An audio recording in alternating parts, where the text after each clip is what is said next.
There is a gate you have been knocking on for years, and tonight you are going to discover that it was never locked. Close your eyes for a moment and see a man. He is 43 years of age. He has knocked on this gate every morning for 11 years. He rises before the sun, straightens his collar, walks the same 3 blocks to the same iron gate, and knocks with the same measured hand.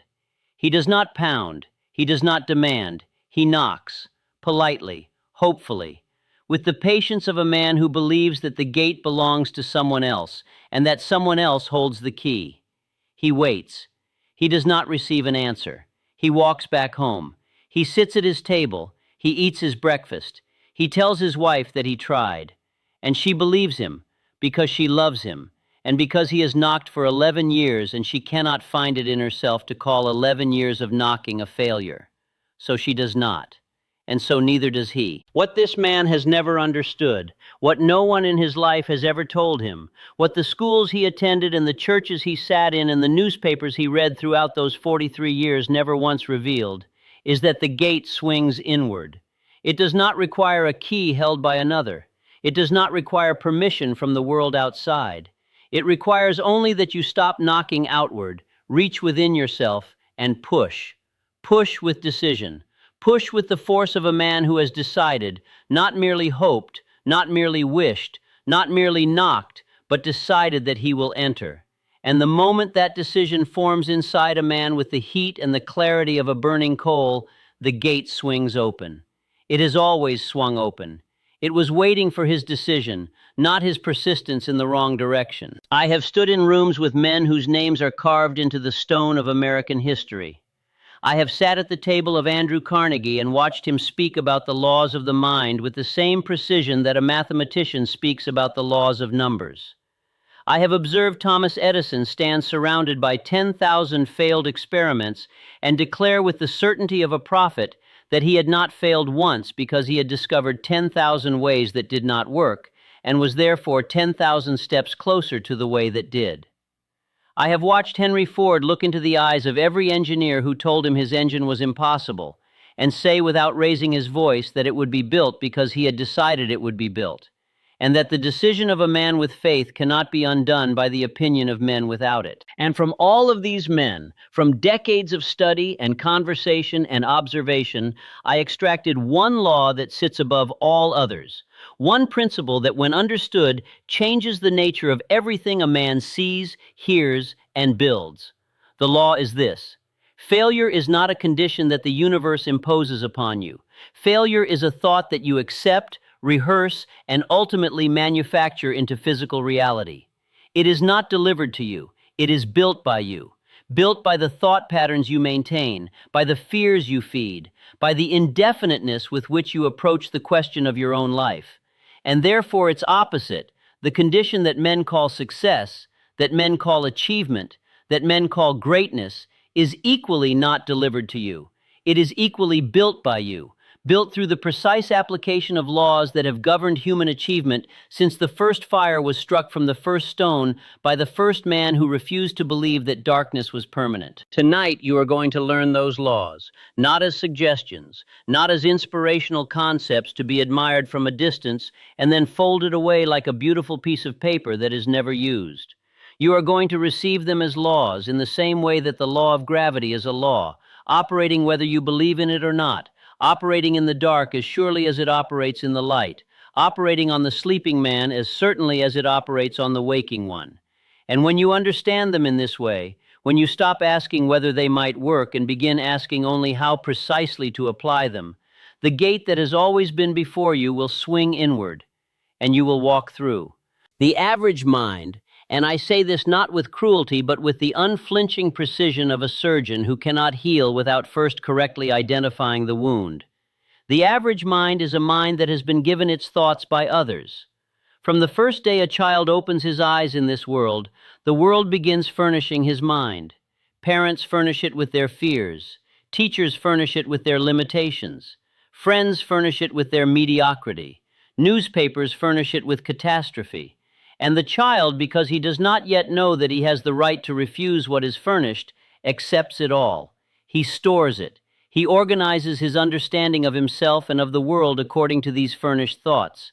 And by the time he is old enough to act on his own, he acts on thoughts that were never his, toward ends that were never his, with a level of energy and confidence that was calibrated by others to keep him exactly where others believed he belonged. This is not a conspiracy I am describing to you. It is not malice.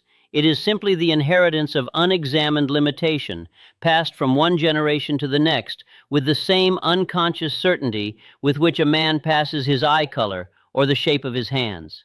The fathers who taught their sons to be careful did not wish their sons mediocrity. They wished them safety. But safety, when it becomes the primary objective of a life, becomes a cage, and the man inside it stops noticing the bars, because the bars have been there since before he had words to describe them. The result of this inheritance is what I call the drifting mind, a mind with no definite chief aim, a mind that moves through the days of a life as a leaf moves through water, carried by currents it did not choose, pushed by winds it does not name, arriving finally at whatever shore the forces around it deposited upon. Not a shore it selected, not a shore it worked toward, whatever shore. And when it arrives at whatever shore, it looks around at whatever is there and calls it fate. It calls it luck. It calls it what was meant to be. It calls it anything except the accurate name, which is the result of drifting. I want you to understand something about the drifter that goes beyond the surface observation. The drifter is not lazy. This is the most important misunderstanding I must correct before we can proceed. The drifter frequently works very hard. He rises early. He stays late. He is often regarded by those around him as a diligent man. But his diligence is spent in the service of no definite purpose. He is busy with activity while remaining stationary in terms of progress toward any goal he has consciously chosen. He is like the farmer who plows the field every morning with tremendous energy but plants no seed. When winter comes and the field is empty, the farmer cannot claim he did not work. He worked. He simply worked without direction. And the earth, which is governed by law and not by sympathy, gave back exactly what he planted, which was nothing. The drifter also has another quality that makes his condition particularly difficult to remedy. He is comfortable. Not deeply happy, but comfortable in the way that a man who has never tested his full strength is comfortable. He has built his life around his limitations, arranged his expectations to fit within the boundaries of what he has been told is reasonable, and created a daily experience that, while it does not thrill him, does not terrify him either. It is the comfort of the man in the familiar cell, who has stopped looking at the bars and now only sees the small square of sky visible through the narrow window. He has forgotten that the window is not the sky. He has stopped wanting the full sky because the wanting of what you cannot have is painful, and the drifter, above all things, avoids unnecessary pain. But here is what the drifter does not understand. The comfort he has purchased with his indefiniteness is not permanent. Life is not static. The world does not hold still for the man who holds still. Conditions change. Industries change. The specific arrangement of external circumstances that allowed the drifter's comfortable mediocrity to persist will not persist indefinitely. The man who has built his life on definiteness, who has developed his mind and his capacity and his mastery, grows stronger as conditions change because he has the resources to adapt and the creative intelligence to find the new opportunity within the new condition. The drifter, who has built nothing but a comfortable dependency on the continuation of existing circumstances, finds himself stranded when those circumstances shift, with no inner resources to navigate the new terrain. This is the cost of drifting that is rarely calculated because it reveals itself fully only in the later years of a life. In youth, the cost of indefiniteness is invisible. In middle age, it begins to make itself felt as a vague dissatisfaction, a wondering about roads not taken, a quiet comparison between the life lived and the life imagined. In old age, the cost becomes fully visible and fully felt, in the form of the accumulated weight of everything that was possible and was not pursued. I am not telling you this to induce despair. I am telling you this because the time to begin is now. Not because you are running out of time in the way the fearful man imagines, but because every day of deliberate application of the law adds to the invisible structure that the subconscious is building. And the sooner that building begins, the taller the structure that the harvest will reveal. I want to tell you something that will require your complete honesty with yourself, because without that honesty, this entire teaching will slide off you like water off glass, and you will return to your life unchanged, which would be a tragedy I refuse to participate in. The honest question is this. If you look at your life right now, the exact life you are living today, with its income and its relationships and its health and its daily experience of either expansion or stagnation, if you look at it with complete objectivity, does it reflect the full potential of your mind?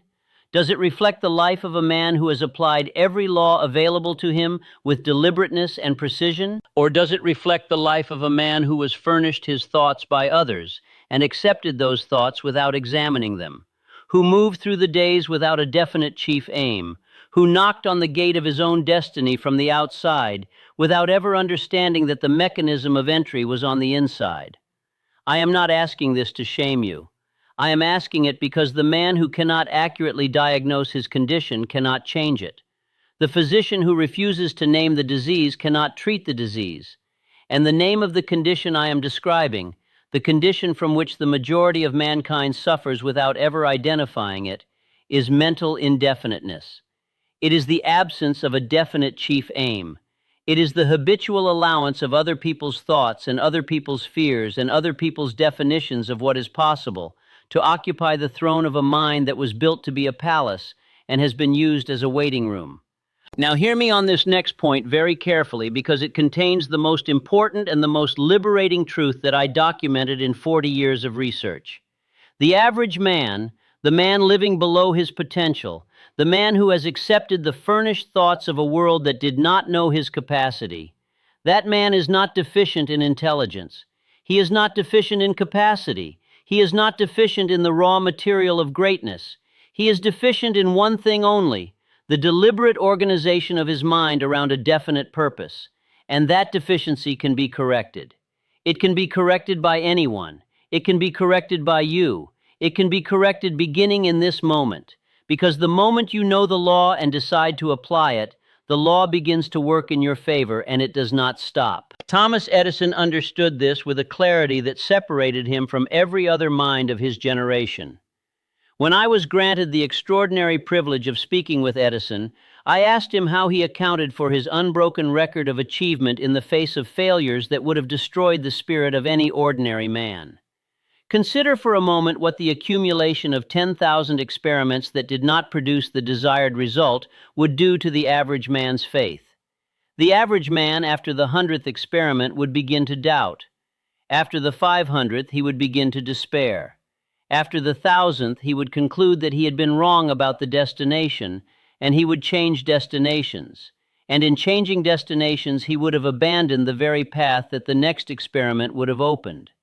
And so he would never arrive. Not because the destination was unreachable, but because he could not sustain his faith through the period that the law required before delivering the result.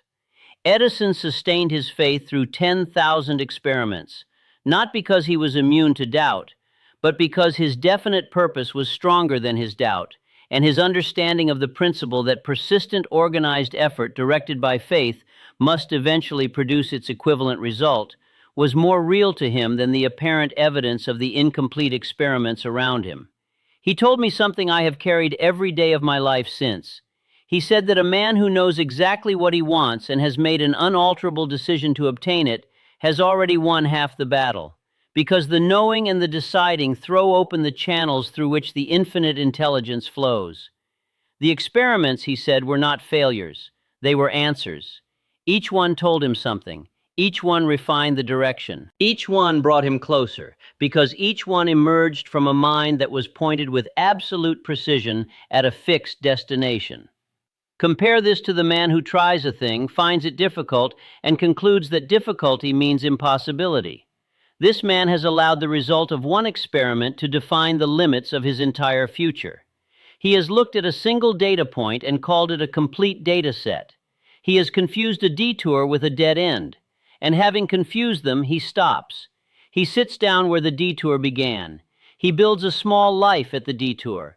He names it contentment, and he tells everyone who passes that the road beyond is impassable, though he has never traveled it. Andrew Carnegie built the greatest steel empire this world has ever seen, not because steel was easy, but because Carnegie decided.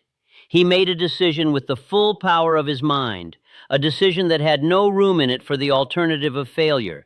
And from the moment that decision was made, every resource of his mind, every conversation he had, every alliance he formed, every employee he selected, every strategy he designed, was organized in perfect service of that one decision. This is what Carnegie meant when he spoke to me of what he called the mastermind. He did not mean a single brilliant mind working alone. He meant the coordinated focus of a group of minds organized around one definite purpose. But before the group was ever formed, before the first alliance was made, there was Carnegie's own decision. Fixed, burning, immovable. The decision came first. Everything else followed it. The law of thought as the first cause of all conditions is the foundation on which every other law of success is built. I must be certain you understand this before we go further. The outer world, everything you can see, touch, measure, and count, is the mirror of the inner world, not partially, not approximately, completely. The thought is always the first cause. The condition is always the second effect. This is not poetry. This is not philosophy in the abstract sense. This is a law operating with the same mechanical precision as the law that governs the orbit of the planets. Thought produces condition, every time, without exception, in every direction. Henry Ford knew this law, though he would not have named it in these terms. Ford was a man of action, not a man of academic vocabulary. But when Ford declared that he would build a V8 engine with the combustion chambers cast in one block, and his engineers told him it was physically impossible, Ford demonstrated his understanding of the law of thought as first cause. He did not argue with his engineers. He did not produce a technical rebuttal. He simply told them to keep working. For 12 months they worked. They came to him with their reports of impossibility. He told them to keep working. For another 12 months they worked. They came again. He told them to keep working. And then, as it must always happen when thought is held with absolute fixity upon a definite purpose, the solution appeared. Not because Ford was smarter than his engineers, because Ford's thought had no room in it for the thought of impossibility. And in the absence of the thought of impossibility, the laws of infinite intelligence moved through the focused minds of the men he had engaged until the answer crystallized. This is the law. The thought of impossibility, when given residence in the mind, produces impossible results. The thought of certainty, when held with faith and directed toward a definite purpose, produces certain results.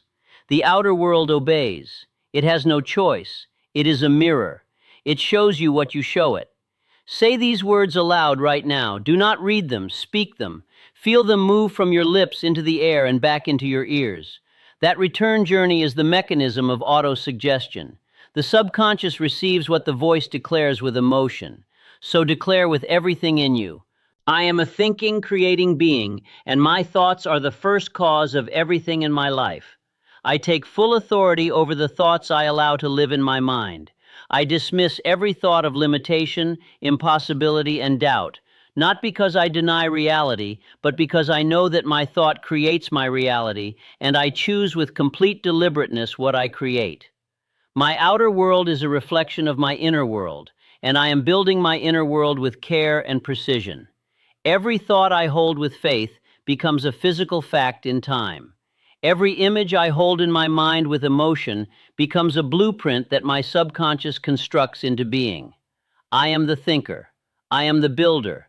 I am the architect of every condition that surrounds me. I accept this authority completely. I exercise it with intention. I exercise it now.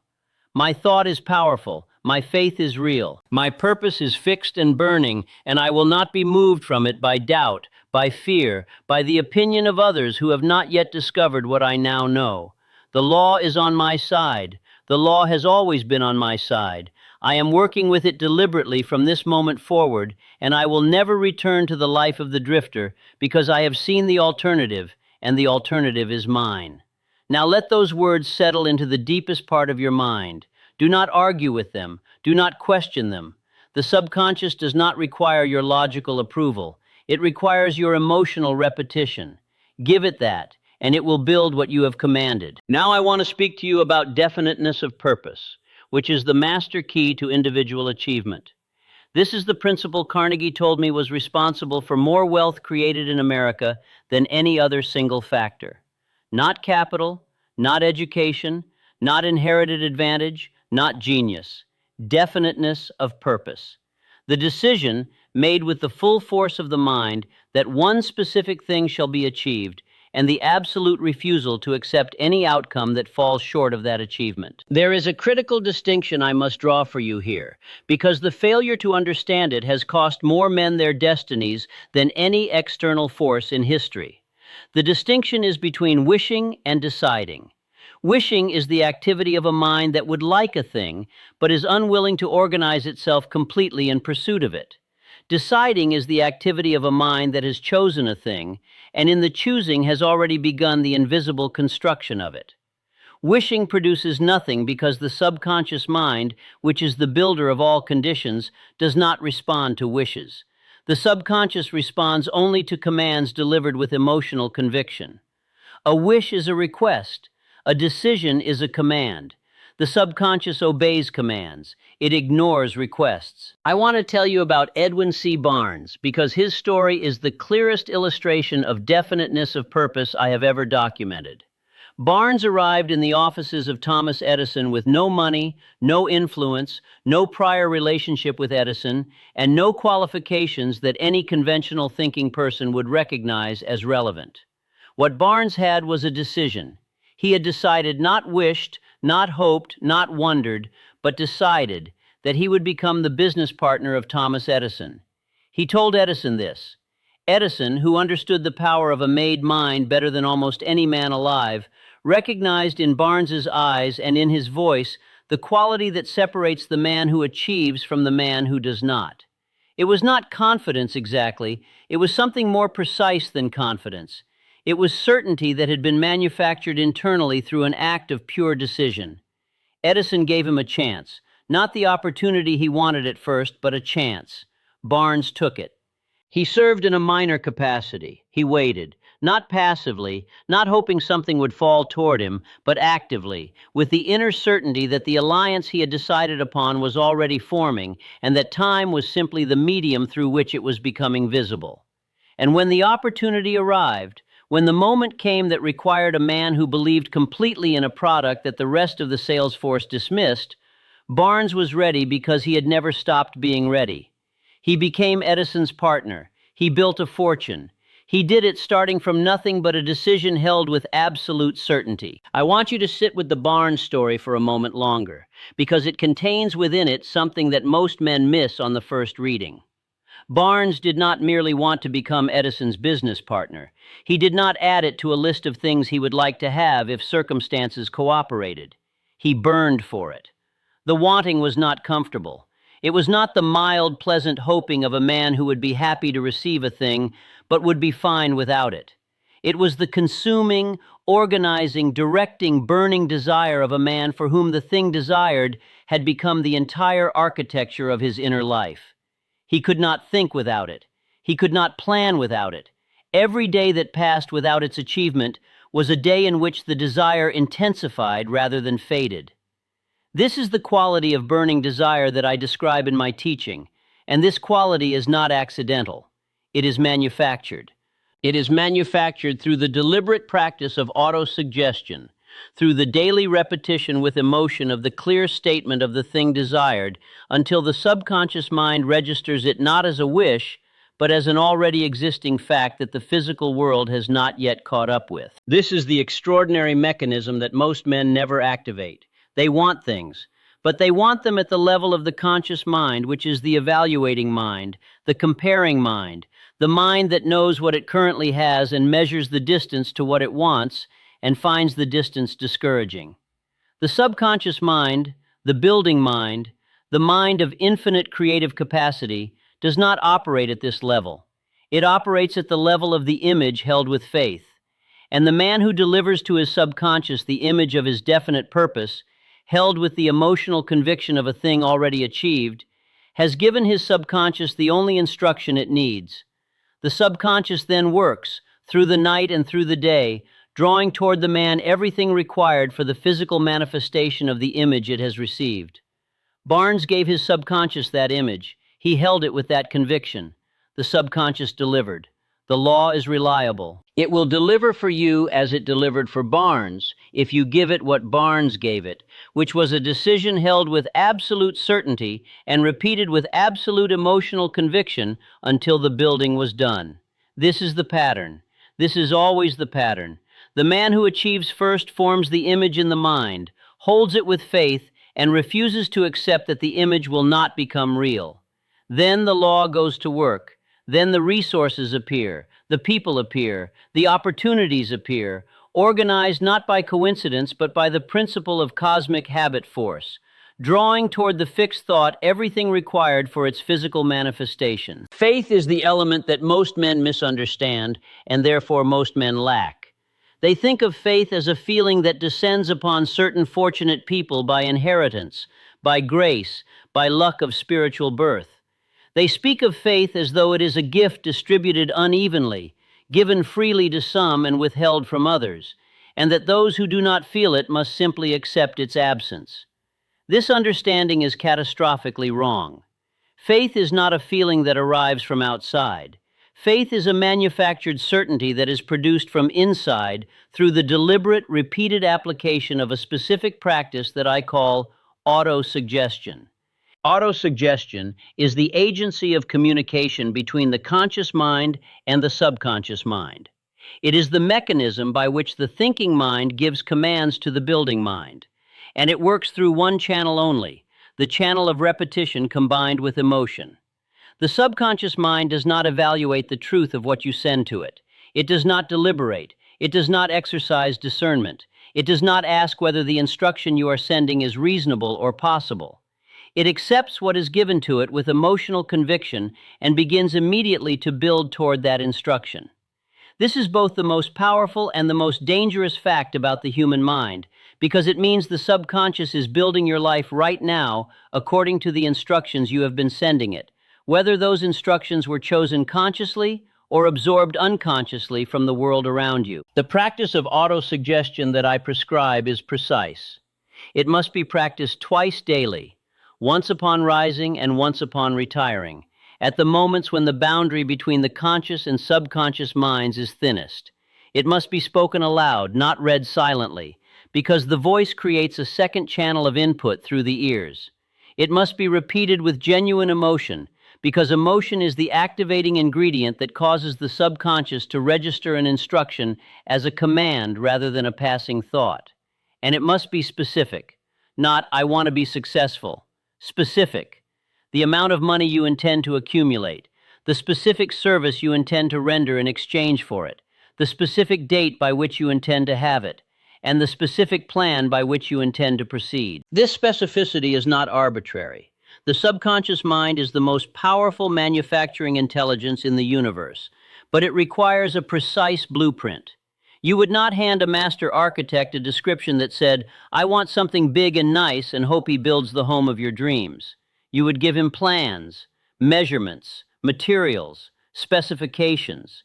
The subconscious is that architect, and it requires specifications. Give it specificity, give it emotion, give it repetition, and it will build. I must address directly the objection that will arise in the mind of every man who has tried some form of this practice and found it hollow. The objection is, "I have said the words and felt nothing, and the words produce nothing, and therefore the principle is either false or it works for some men and not for me." This objection is the product of a misunderstanding of the mechanism. The words, spoken without genuine emotion, without the activation of feeling that gives the instruction its power, are not autosuggestion. They are repetition without heat. They are letters without ink. They pass through the conscious mind without penetrating to the subconscious, because the subconscious is not activated by words. It is activated by emotionalized words, by the vibration of genuine feeling attached to the thought. The man who speaks the autosuggestion with the flat affect of a man reading a grocery list has given his subconscious nothing it can use. The man who speaks the same words with the full emotional conviction of a man who already possesses the thing he is declaring, who speaks it as a fact rather than a hope, as a present reality rather than a future wish, this man has given his subconscious the complete instruction it requires. How does one generate genuine emotion toward something not yet possessed? This is the practical question. The answer is imagination. The faculty of imagination, which Carnegie called among the most powerful instruments the human mind possesses, is the tool by which a man can experience emotionally the reality of a condition he has not yet physically achieved. When the man practices his autosuggestion, he must simultaneously construct in his imagination the full sensory experience of the condition he is declaring. He must see it. He must feel it. He must hear the sounds of it. He must inhabit it, even for the 2 minutes of his practice, with the full conviction of a man who is already there. This imaginative experience generates real emotion. Real emotion activates the subconscious. The subconscious builds. This is the complete mechanism. Use it completely. The subconscious mind, I must tell you, is the connective point between the individual mind and the infinite intelligence that permeates and governs all things. Carnegie knew this. Edison knew this. Every man and woman who has achieved lasting greatness in any field has operated in conscious or unconscious harmony with this truth. The infinite intelligence does not play favorites. It does not withhold its resources from the man born poor, or born without connections, or born without formal education. It withholds its resources from only one kind of mind, the mind that sends it no clear instructions, the mind that is indefinite, that is drifting, that sends up signals of fear and doubt and limitation, because the law delivers back what is sent, always, without exception, in both directions. The subconscious mind accepts both fear and faith with equal willingness and builds accordingly. This is a principle of supreme importance. The subconscious does not prefer your faith to your fear. It does not root for you. It does not hope you succeed. It simply receives whatever emotional thought you send with sufficient repetition and builds accordingly. And this means that the man who spends his days rehearsing his fears, visualizing his failures, dwelling on his inadequacies, talking about his limitations, is not merely being realistic as he tells himself. He is giving his subconscious a precise architectural blueprint and instructing it to build a life of fear and failure and limitation, which it does, with perfect obedience. I want to describe for you what the full life of the subconscious mind looks like when it is properly engaged in the service of a definite purpose, because this description will help you understand what is possible for you and will help you resist the temptation to evaluate the law's progress according to the speed and direction you expect. The subconscious mind, when properly instructed, does not merely wait for you to take action and then support that action. It is proactive in the most profound sense of that word. It sends you signals before you consciously know you need them. It attracts to you, through the mechanism of mental vibration, other minds and other resources that are in vibrational harmony with your definite purpose. It adjusts your perception so that opportunities that have always existed in your environment become visible to you in a way they were not before. You have not created these opportunities. They were always there. Your subconscious has adjusted your awareness so that your conscious mind can now register them and act on them.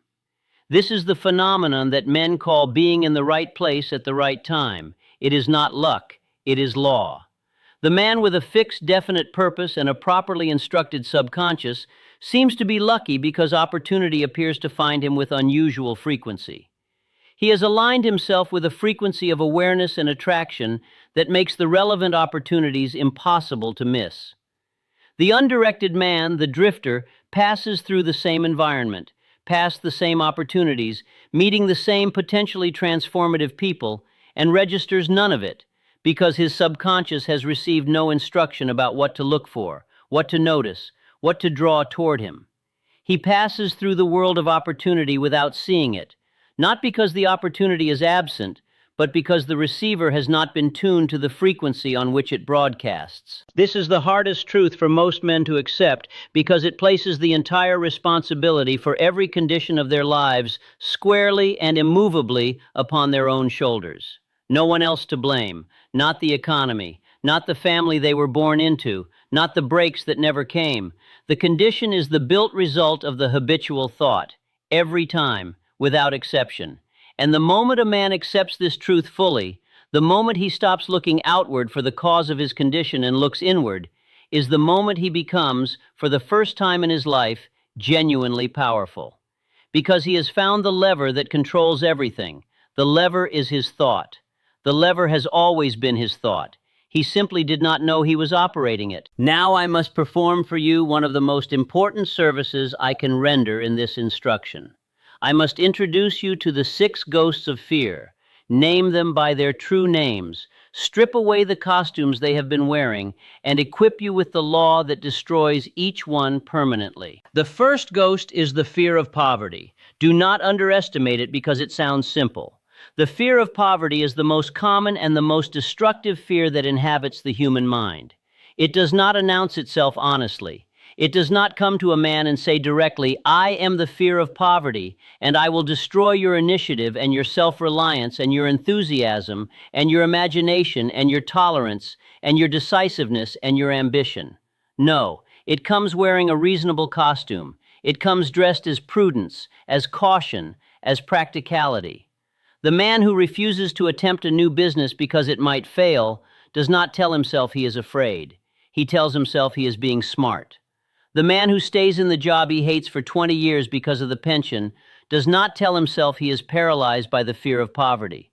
He tells himself he is being responsible. But strip away the costume and you find the ghost beneath it, cold and formless and terribly real, whispering in the language of practicality while it murders the man's initiative one careful year at a time. The fear of poverty produces in the minds it inhabits a condition called the poverty consciousness. The poverty consciousness is not a description of the man's bank account.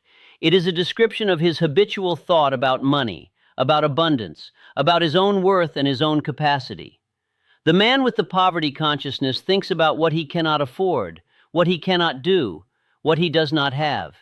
He looks at money with anxiety rather than with the calm authority of the man who knows that money is simply a form of energy that follows the direction of organized thought.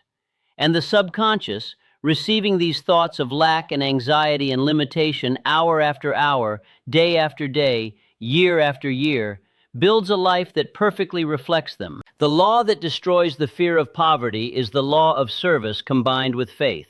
Carnegie demonstrated this law completely. Carnegie did not begin his life wealthy. He began as a poor Scottish immigrant boy.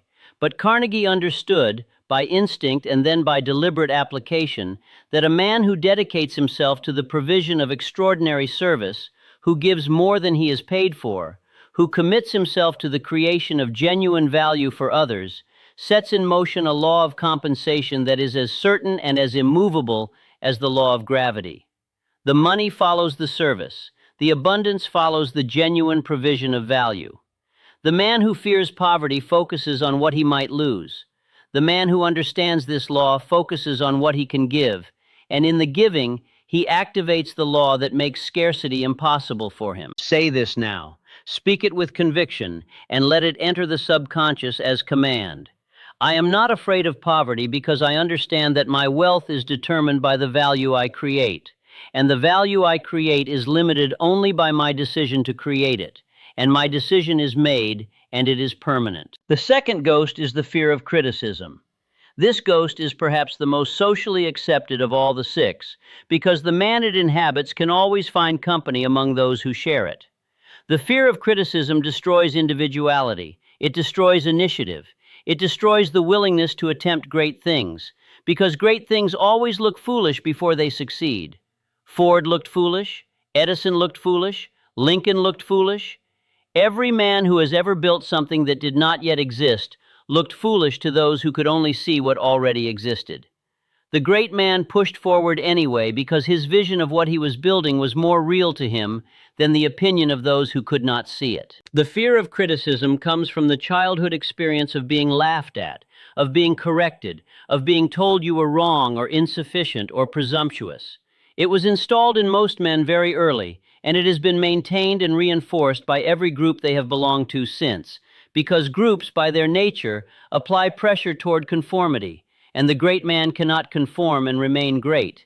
He must break from the pressure of the average opinion and stand in the open, visible and vulnerable, holding his vision without apology. The law that destroys the fear of criticism is the law of definiteness combined with controlled attention.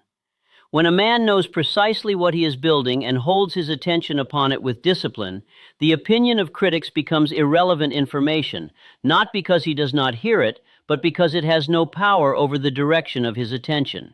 He registers it and returns to his work.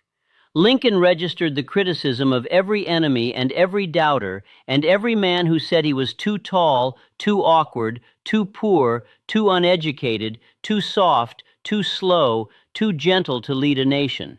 He registered it and returned to work. And the work he did is still holding this republic together more than 150 years after the last word of criticism died with its speaker. Say this now. I am free of the fear of criticism because I know exactly what I am building, and the opinion of those who do not share my vision cannot alter the plan, and the plan is certain, and I am building it now. The third ghost is the fear of ill health. This ghost works through the imagination, filling it with symptoms, with catastrophes, with diagnoses that have not been made, and conditions that have not developed. The man who lives in the fear of ill health spends enormous mental energy on the construction of illnesses that do not exist, and in doing so, through the faithless use of autosuggestion, sometimes brings those illnesses into being. The subconscious, receiving the repeated emotional thought of sickness, builds sickness. The law does not evaluate the wisdom of the instruction. It simply builds what it receives. The law that destroys this fear is the law of positive autosuggestion applied to the physical body. The body is a biological instrument that is governed by the mind with far greater authority than most men ever exercise. The mind that sends the body daily instructions of health, of strength, of vitality, of wholeness, and sends them with emotion and repetition, creates in the body the conditions it describes. This is not mysticism. This is the operation of a law that every great physician who is also a student of the mind has observed and documented. Say this now. I live in a body that is strong and vital and capable, and my mind sends to every cell of my body the instruction of health, and my body obeys, and I am well. The fourth ghost is the fear of loss of love. This fear turns men into controllers, into the possessive and the jealous, into those who diminish others to keep them close, into those who will not pursue greatness because they fear that greatness will take them away from those they love or take those they love away from them. The fear of loss of love is the fear that abundance is impossible in relationship, that in order to have more you must give up what you already have, that love is a scarce resource that might run out. The law that destroys this fear is the law of increase. The man who grows, who expands, who becomes more, who develops his mind and his character and his capacity to serve, becomes more lovable, not less. He has more to give. He becomes a source rather than a drain. The law of increase does not take from relationships, it enriches them. Say this now. I pursue my greatness without fear of losing love, because I know that my becoming more makes me more capable of loving and being loved. The fifth ghost is the fear of old age. This fear paralyzes men who have not yet built what they came here to build by telling them it is too late, that the years have passed, that the window has closed, that the opportunity belonged to a younger version of themselves who no longer exists. It is the cruelest lie the ghost tells, because it uses time itself as the weapon. But time is not the enemy it pretends to be. The man who begins at 50 with a definite purpose and genuine faith has more power available to him than the young man who drifts without purpose, because he has accumulated the experience and the emotional maturity that are among the most powerful ingredients of achievement. Colonel Harlan Sanders was past 60 when he sold his first franchise. His fear of old age could have kept him poor and invisible. His decision destroyed the ghost and built an empire. Say this now. My best work begins today, regardless of the number of years behind me, because the law does not discriminate by age, and I am ready. The sixth ghost is the fear of death. I will not dwell long here because this ghost is the most personal and must be met in the privacy of each man's own spirit. But I will say this. The man who fears death above all things cannot live fully, because full living requires the willingness to risk something, and the man who is afraid of losing everything cannot risk anything. The law that destroys the fear of death is the understanding that the energy of a focused, faith-directed mind does not end with the body. What you build in thought and faith and service becomes part of the world and part of those who come after you. Your great work does not die with you. It enlarges beyond you. Focus on the building, not the ending. Say this now. I am focused entirely on my purpose and my service and my contribution, and death has no authority over the life I am building today. Say these words aloud right now. Do not read them. Speak them. Feel them move from your lips into the air and back into your ears. That return journey is the mechanism of autosuggestion. The subconscious receives what the voice declares with emotion. So declare with everything in you, I have named the ghosts, and I have seen through their disguises. Fear of poverty, I dissolve you with the law of service and faith. Fear of criticism, I dissolve you with the law of definiteness and controlled attention.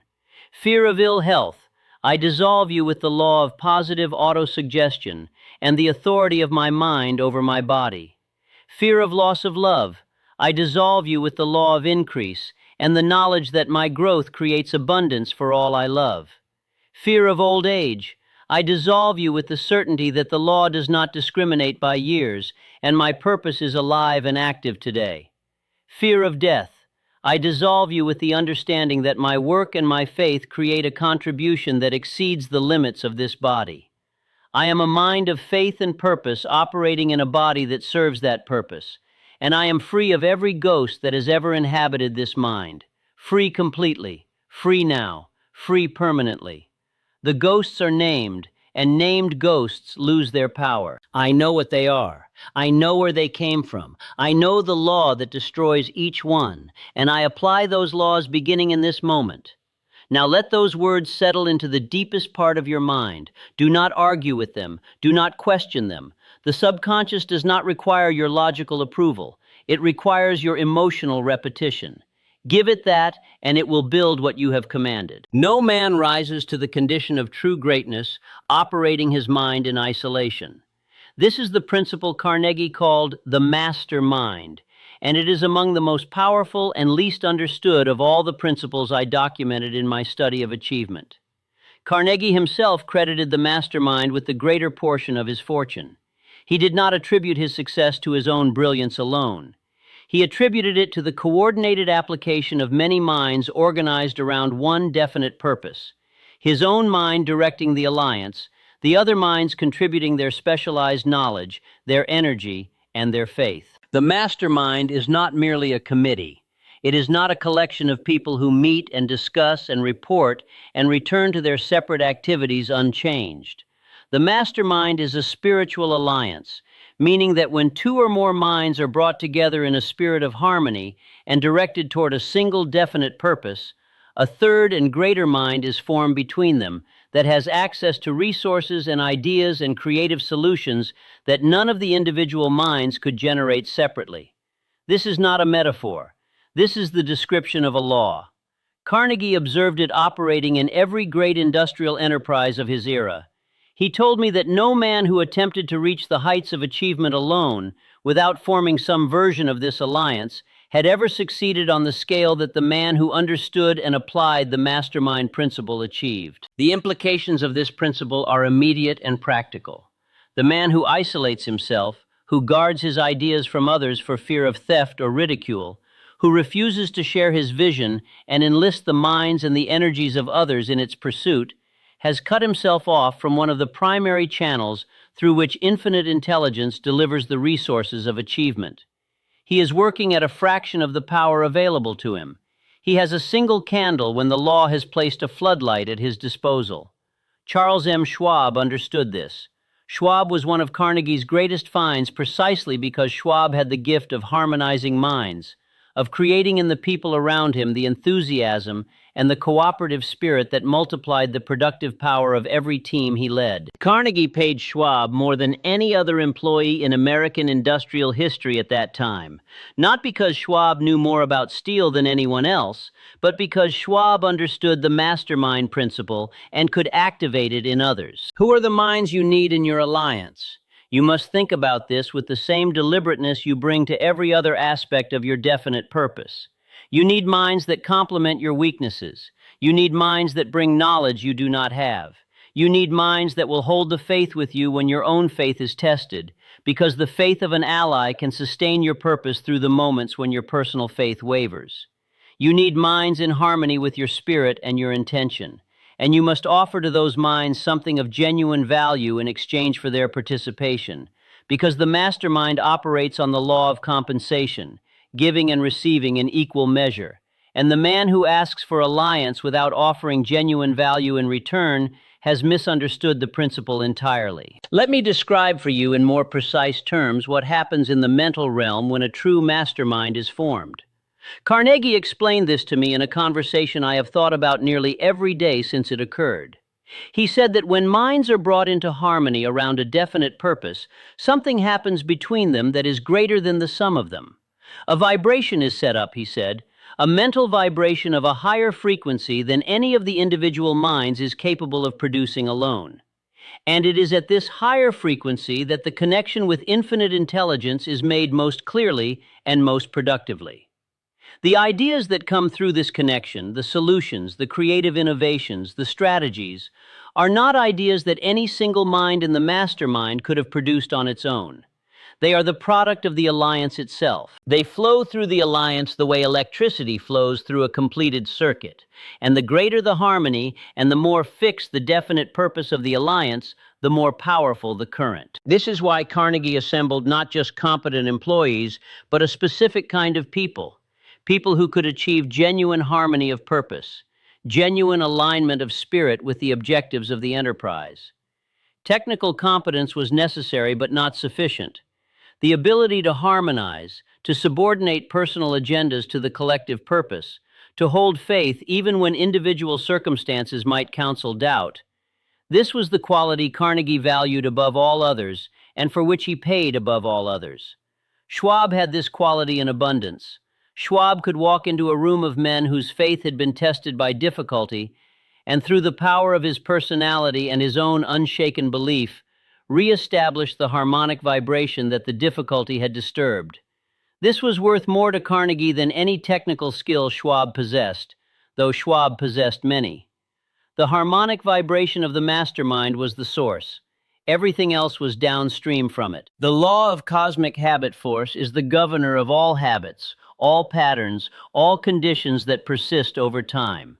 It is the most powerful of all the laws of success that I identified in my decades of research because it operates in both directions with equal authority, building the man who applies it correctly into the greatness he has decided upon, and building the man who ignores it into whatever his random habits have been constructing, year by year, without his conscious direction. Cosmic habit force is the principle by which repetition becomes identity.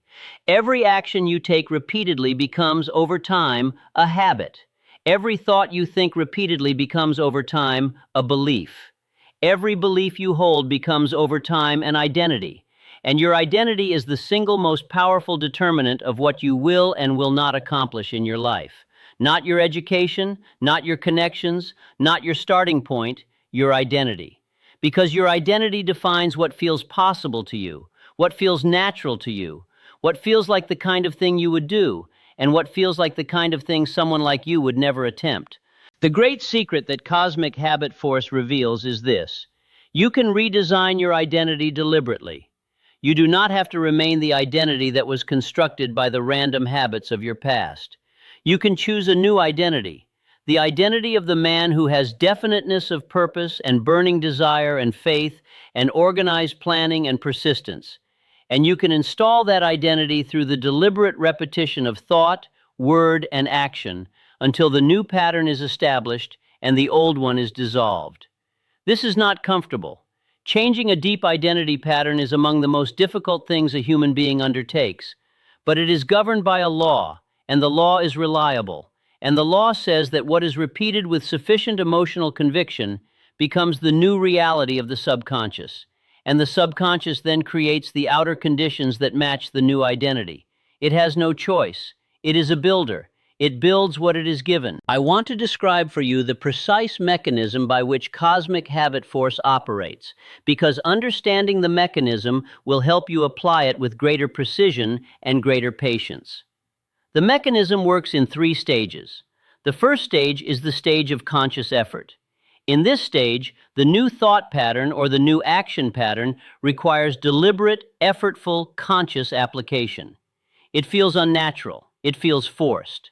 The old pattern keeps asserting itself because it is established, grooved, automatic. The man who is installing a new identity pattern in this first stage often feels like a fraud, like he is pretending to be someone he is not. This feeling is not evidence that the change is impossible. It is evidence that the change is in progress. It is the natural feeling of a mind reorganizing itself. The second stage is the stage of mechanical habit. In this stage, the new pattern no longer requires the same degree of conscious effort, but it has not yet become fully automatic. The man still has to think about it, still has to remind himself, still has to choose the new pattern over the old one, but the choosing is easier. The old pattern has less pull, the new one has more. This is the critical stage, the stage where most men stop, because the discomfort of the first stage has passed, and the automation of the third stage has not yet arrived. And in this in-between stage, there is a temptation to assume that progress is stalling, that the change is not real, that perhaps the effort is not worth continuing. Men who understand cosmic habit force push through this temptation. Men who do not understand it succumb to it and return to the old pattern and wonder why they cannot change. The third stage is the stage of automatic habit. In this stage, the new pattern is the natural, effortless expression of who the man has become. He does not have to choose it. He does not have to remind himself. He simply lives it, the way a skilled pianist no longer thinks about where to place his fingers but simply plays. The new identity is installed. Cosmic habit force is now working in his service, maintaining the new pattern with the same automatic persistence with which it previously maintained the old one. And from this new identity, the new results come, not as a reward for good behavior, as the natural output of a new operating system. The conditions change because the identity has changed, and the identity is always the first cause of the conditions. I want to speak directly to you now about what happens in the hours of night, because those hours are among the most powerful in your life, and most men allow them to pass without any conscious understanding of their creative power. When the body enters sleep, the conscious mind, which is the gatekeeper, the evaluator, the critic, steps aside. The subconscious mind, which is the builder, the creator, the organ of infinite intelligence, comes to the front. And in those hours of sleep, it does not rest. It works. It processes. It constructs. It takes the last instructions it received before the conscious mind stepped aside, and it builds from them through the night. This means that the thoughts you carry into sleep tonight are the blueprint from which your subconscious constructs tomorrow, and tonight, and the pattern of your life. The man who falls asleep rehearsing his anxieties, replaying his failures, dwelling on his fears, has handed his subconscious a blueprint of anxiety and failure and fear, and has instructed the most powerful builder in the universe to work on that blueprint all night. And it does. And in the morning he wakes with the weight of what he instructed, though he cannot name it, and he carries that weight into the day and calls it life. The man who understands this law falls asleep differently.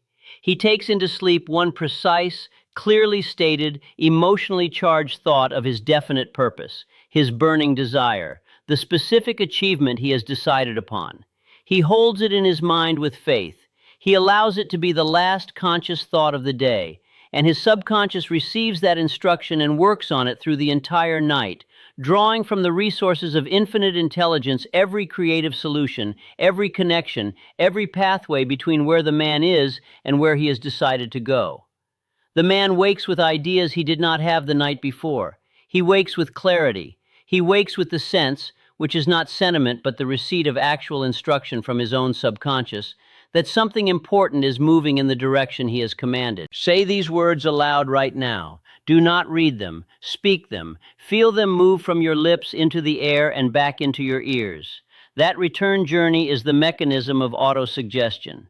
The subconscious receives what the voice declares with emotion. So declare with everything in you. I give my subconscious mind clear and precise instructions tonight and every night. I carry into sleep the thought of my definite purpose and my burning desire, and my absolute faith that what I have decided is already in the process of becoming real. I do not carry worry into the night. I do not carry fear into the night. I carry my vision, held with the warmth of faith and the certainty of law, and I give that vision to the builder within me, and the builder works through the hours of my rest, drawing from infinite intelligence every resource I need, organizing every creative solution, preparing every next step. When I wake, I will receive the results of this night's building. I trust the process completely. I trust the law completely. My night is not empty time. My night is sacred building time, and the builder within me is working toward my decided destination with perfect precision and perfect power. I am grateful for the law. I am grateful for the night. I am grateful for the building that is happening right now as these words enter my deepest mind. Now let those words settle into the deepest part of your mind. Do not argue with them. Do not question them. The subconscious does not require your logical approval. It requires your emotional repetition. Give it that and it will build what you have commanded. The law of going the extra mile is among the most practical and most immediately applicable of all the principles of achievement. It is simply this: render more service and better service than that for which you are currently being paid, and do it with a pleasant mental attitude. This is the complete principle, and its application sets in motion the law of compensation, which is as certain as any law in the natural world, and which works to return to the man who gives more than he takes a reward that exceeds over time all that the man who gives only what is required will ever receive. Carnegie built his entire empire on this principle. He selected men for advancement not on the basis of their education or their breeding or the length of their employment, but on the basis of their willingness to give more than they were paid to give, to render service beyond the terms of their agreement, to bring their full creative intelligence to their work rather than the minimum required to avoid dismissal.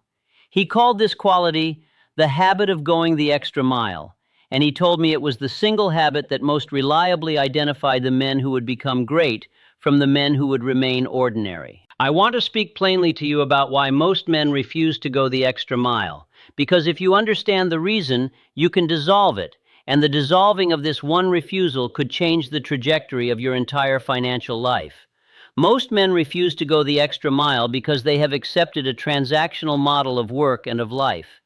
They have been taught by the culture around them and by their own experience of systems that did not always reward their extra effort, that you give what you are paid for and nothing more, that to give more without immediate compensation is to be taken advantage of, that the wise man protects his effort as carefully as he protects his money, and does not spend it where he cannot see the immediate return. This thinking is precisely backward.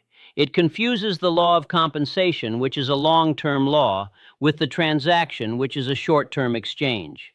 The man who goes the extra mile is not giving away his effort without return. He is investing his effort in the law of compensation, which maintains a perfect accounting of every unit of value given beyond what is required, and returns that value, with interest, at the time and in the manner that the law determines. The return rarely comes from the direction of the investment. This is what confuses men who think in transactional terms. They give extra to one employer, and the employer does not reward them, and they conclude the law does not work. But the law works. It works always. The return may come from a different direction entirely, from an unexpected opportunity, from a chance meeting, from a recognition by someone who is watching without being seen. The law does not route the return through the specific channel of the investment. It routes it through whatever channel is most efficient. The man who understands this is free of resentment when his extra mile is not immediately acknowledged, because he knows the accounting is being kept, and that it is perfect, and that what the law owes him, he will receive. John D. Rockefeller understood this law in the dimension of organized thought. Rockefeller's extraordinary wealth was not the result of luck or of ruthlessness, though his detractors tried to explain it in those terms. It was the result of organized thought applied with absolute consistency to the law of increase. Rockefeller believed in the law of increase as a moral and spiritual law, and he organized his entire life, his thoughts, his business practices, his philanthropic giving, around the principle that what is given with the intention of multiplication returns multiplied. He was one of the most systematic and disciplined givers in American business history, and the giving was not separate from his business philosophy. It was the expression of his understanding of the law of increase, which is simply this: more flows to and through the man who is dedicated to the increase and multiplication of value for others than to the man who is dedicated to the protection and accumulation of what he already has. The extra mile is not a burden, it is an investment in the law of compensation. And the law of compensation is more reliable than any bank, more predictable than any market, more certain than any contract. The man who understands it and operates by it does not fear financial uncertainty, because he knows that the law is always accounting for his contributions, and that the return on those contributions is inevitable. It may not come from the direction he expects, it rarely does, but it comes, always. The law is a perfect accounting system. Controlled attention is the discipline of holding the mind fixed upon one target with sufficient concentration and sufficient duration that the creative forces within the mind have time to solve whatever problems stand between the man and his objective. It is among the rarest of human capacities because the natural drift of the undisciplined mind is toward novelty, toward distraction, toward the path of least cognitive resistance. The average man cannot hold his attention on a single purposeful thought for more than a few minutes before some competing stimulus pulls it away. And therefore the average man cannot access the deeper creative powers of his mind, because those powers require sustained, focused thought in order to deliver their solutions. Let me tell you what controlled attention produces in practical terms, so that you understand you are not being asked to engage in some abstract spiritual exercise, but to develop a concrete capacity with measurable consequences. When a man holds his attention on a specific problem with sufficient duration, and with the emotional engagement that comes from caring genuinely about its solution, his subconscious mind begins sending to his conscious mind the solutions that exist in infinite intelligence.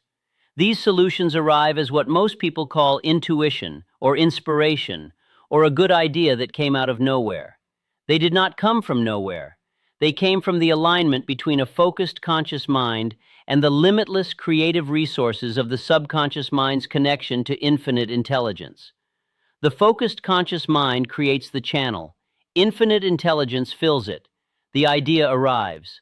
The man who calls this luck has not understood the mechanism. The man who understands the mechanism can produce it on demand by applying controlled attention to any problem with sufficient duration. Ford's engineers developed the V8 engine not because Ford had the technical answers. He did not. He held the technical question, which is a form of controlled attention, with such consistent and sustained focus that the men whose minds he had engaged could not let it go either. The question infected them. Ford's controlled attention became a field of concentrated mental energy that surrounded every engineer who worked on the problem and would not let their minds rest until the answer was found. This is the social power of controlled attention, the capacity of one definiteness-possessed mind to draw other minds into its focus and multiply its power through their contributions. Ford did not have the answer. His controlled attention created the conditions in which the answer could not help but arrive. Edison's sustained, focused attention over years of experimentation was not merely persistence in the popular sense. It was the deliberate application of controlled attention to a single objective, held there with absolute discipline through every distraction, every setback, every moment of apparent failure. The solution to his great problems was available to him in infinite intelligence from the beginning, but it required the sustained, focused channel of his controlled attention before it could flow through.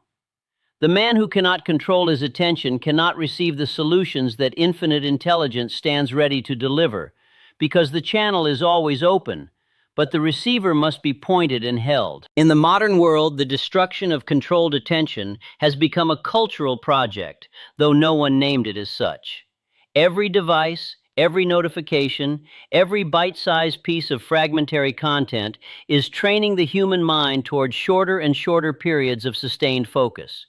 The man who resists this cultural pressure, who deliberately cultivates the capacity for sustained, concentrated thought, has a competitive advantage that grows more extraordinary every year that this trend continues. He is like a man with perfect hearing in a world that is going deaf. His capacity to receive the instructions of infinite intelligence is not impaired. The solutions come through. He builds. The transmutation of desire is the final great creative principle I wish to illuminate before we arrive at the threshold of your own transformation. Transmutation is the process by which a powerful emotional energy is converted from one form into another. The same burning desire that drives a man toward destructive ends when it is undirected can, when it is harnessed and directed through faith and organized planning toward a definite purpose, generate a creative force of extraordinary productive power.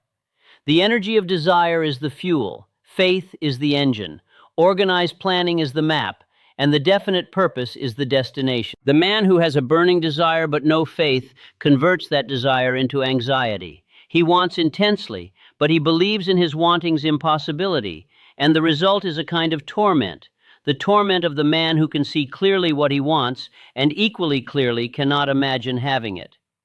The man who has faith but no burning desire has warmth but no fire. He is pleasant and hopeful, but insufficiently motivated to do the sustained, difficult daily work that achievement requires.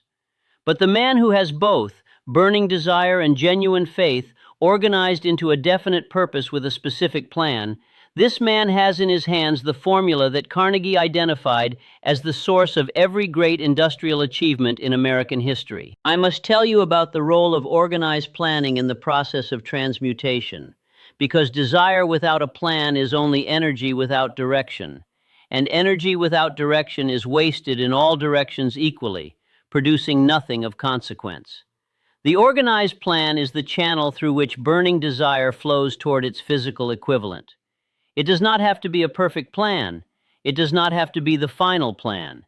It must simply be a concrete, specific, written plan that gives the desire a physical path to walk. And then it must be walked, every day, regardless of how far away the destination appears, regardless of how slowly the progress seems to move. The plan must be walked because the walking is the language that the physical world understands. The desire and the faith and the subconscious building all require for their physical manifestation the additional ingredient of physical action organized by a specific plan. Action without faith is hollow. Faith without action is incomplete. But faith with action, organized by a plan, directed by a burning desire, sustained by the law of cosmic habit force, this is the complete formula. This is what Carnegie meant. This is what Edison demonstrated. This is what Ford proved possible, and then proved again, and then proved one more time by building the vehicle that put America on wheels when every expert in the country said it could not be done. The burning desire becomes the creative intelligence. The faith becomes the channel through which infinite intelligence delivers what the desire requires. The plan becomes the physical vehicle of delivery, and the result is wealth, in every sense of that word, in financial terms, in health terms, in relationship terms, in the quality and the depth and the meaning of the life lived. Now I must tell you about the silent harvest, the moment when all the invisible work becomes visible, because this moment is different from what most men imagine it will be. Most men imagine that the moment of success will arrive like a thunderclap, announced and unmistakable, clearly identifiable as the moment when everything changed. But the silent harvest rarely comes that way. It comes the way the dawn comes, gradually, almost imperceptibly, a little lighter, a little lighter, a little lighter, until suddenly the darkness is gone, and the full light is everywhere, and you cannot say exactly when it happened, only that it did. The invisible work that precedes the silent harvest is the work of the subconscious mind, organized by your definite purpose and your faith and your daily practice of autosuggestion, drawing toward your fixed thought the people and the resources and the opportunities that are required for its physical manifestation. This work is invisible to you. You cannot see it happening. You can only trust the law. And the man who cannot trust what he cannot see will stop before the harvest arrives. He will stop in the last hour before the dawn. He will sit down in the darkness and tell himself the darkness is permanent and return to the life of the drifter. And the harvest will come the next morning for someone else, the man who did not stop, the man whose faith held through the dark final hour before the dawn. There is a period in the pursuit of every great definite purpose that I call the testing ground. It is the period in which all the visible evidence contradicts the faith, in which all the measurable results appear insufficient to justify the continued investment of energy and attention and time, in which every sensible and practical person in the man's life is suggesting, with the best of intentions, that he reassess, that he recalibrate, that he be realistic. This is the period in which the man's faith is measured against his doubt, and whichever is stronger determines the outcome. If the faith is stronger, if the man stays on the field, if the man continues to give the subconscious its clear instructions and continues to go the extra mile, and continues to hold his definite purpose with the warmth of certainty, the invisible work continues and the harvest approaches. If the doubt is stronger, if the man retreats, if he accepts the testimony of his current visible evidence as the final verdict on his future, the invisible building stops. The connections the law was drawing together dissolve. The resources that were being organized disperse, and the harvest that was weeks or months away never arrives. Lincoln held through the testing ground. He held through every defeat, every humiliation, every expert opinion that said he was insufficient for the task. He held through the personal losses that would have broken most men, the loss of his beloved child, the loss of close advisors, the brutal political defeats of his early career that he cataloged without flinching and then set aside and continued. He continued. And the result of his continuing is a nation that still exists, and a legacy that grows larger with every generation that studies it. Lincoln did not know, in the dark hours of his continuing, that he would succeed. No man knows that. He knew only that the purpose was right, that the law required him to persist, and that the alternative, to stop, to retreat, to accept the verdict of his current visible evidence as permanent, was something he would not do. And so he did not. And the harvest came. I want to say one more thing about Lincoln that most histories omit, because it is the most instructive thing about him for the man who is applying these laws. Lincoln's power was not primarily intellectual, though he was an exceptionally clear thinker. It was not primarily political, though he was a masterful politician. Lincoln's power was the power of absolute moral definiteness. He knew what was right. He had decided what he would do about it. And no pressure from any direction, no advice from any advisor, no criticism from any newspaper, no threat from any opponent could move him from that decided position. This is definiteness of purpose expressed at its highest and most consequential level. It is the expression of a man who has fused his definite purpose with his deepest moral conviction, and in doing so has made it absolutely immovable. That kind of definiteness is not merely a success strategy. It is a force of nature, and it is available to any man who will make the decision and hold it with the same uncompromising certainty that Lincoln held his. Your harvest is coming. It is coming because you have begun or are beginning to apply the laws. It is coming because the subconscious does not fail when properly instructed. It is coming because the law of cosmic habit force is building into your daily pattern the identity of the man who succeeds, and that identity will generate the actions that generate the conditions that generate the harvest. It is coming with the same certainty with which the spring follows the winter, not because the farmer can see it coming, but because the law that governs seasons is as reliable as the law that governs thought. And both laws are expressions of the same infinite intelligence that created everything that has ever been created and will create everything that will ever exist.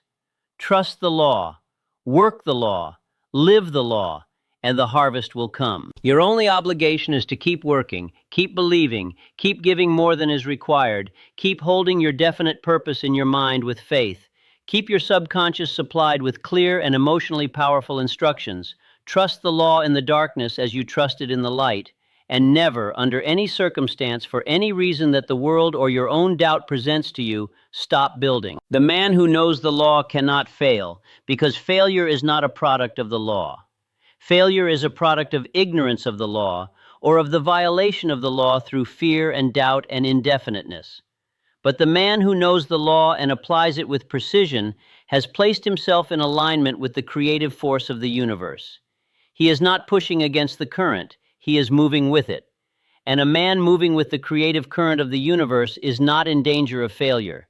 He is in the process of arrival, always in the process of arrival, never stopped, never turned back, never stranded, always moving toward the shore he has named. Say these words aloud right now. Do not read them, speak them. Feel them move from your lips into the air and back into your ears. That return journey is the mechanism of autosuggestion. The subconscious receives what the voice declares with emotion. So declare with everything in you. I am in the process of arrival. My definite purpose is alive in my mind with the warmth and the clarity of a great fire. My faith is real, and it is growing with every repetition of this truth. My subconscious is at work at this moment building toward my decided destination. The law of cosmic habit force is organizing my daily patterns into the identity of the man who achieves. The law of compensation is accounting for every extra measure of service I give and preparing my return. The mastermind alliance I am forming is multiplying my mental power beyond the reach of any individual mind working alone.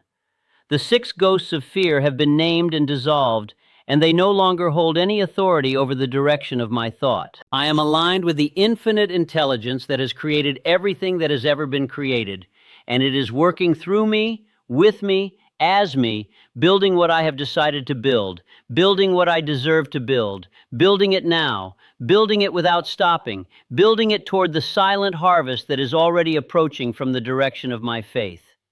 Now let those words settle into the deepest part of your mind. Do not argue with them. Do not question them. The subconscious does not require your logical approval. It requires your emotional repetition. Give it that, and it will build what you have commanded. As the night deepens around you now, as the body grows heavy, and the breathing grows slow, and the world outside this moment grows quiet, I want to tell you what is happening in the unseen architecture of your life. The subconscious mind does not sleep. It has never slept. It does not require rest. It requires instruction. And the instruction you give it in these last waking moments is the instruction it will work on through the entire night, drawing from the vast and inexhaustible resources of infinite intelligence every solution, every connection, every creative pathway that will carry you from where you are to where you have decided to be. You are not merely resting tonight. You are building. Your body rests while your mind works. Your conscious mind steps aside, and the builder comes to the fore, unconstrained by the doubts and the evaluations of the waking hours, free to draw from infinite intelligence with full creative power. This is the gift of the night to the man who understands it. This is the mechanism that most men waste through unconscious worry and undirected dreaming. You will not waste it. You know better now. You have the instruction. Give it to the builder and let the builder work. Tonight, as your eyes close and the conscious gatekeeper steps aside, your subconscious builder will go to work on behalf of your definite purpose. It will organize. It will solve. It will connect. It will prepare the next step for you so that when you wake, you will feel, even if you cannot fully articulate it, that something has shifted, that something has been decided, somewhere in the deeper architecture of your being that was not yet decided yesterday. You will wake with a clarity you did not have when you lay down. You will wake with an impulse toward action that is not anxiety but direction.